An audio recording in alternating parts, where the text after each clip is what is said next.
If I had $1 for every time I've had to replace my garden hose, I would be retired already.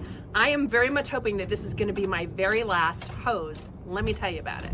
This is the #1 expanding hose. It's the Pocket Hose Copper Bullet. I've got the 75-foot version, but it also comes in a 50 and 100 feet. It has triple layered tubing, extra tough anti-tear fabric. It's stretchy.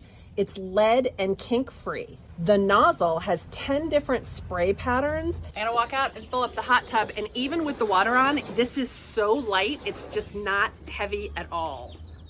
There's 2 ways to turn it back off. You can use this little doohickey thing at the top, or you can shut it off from this little doohickey thing.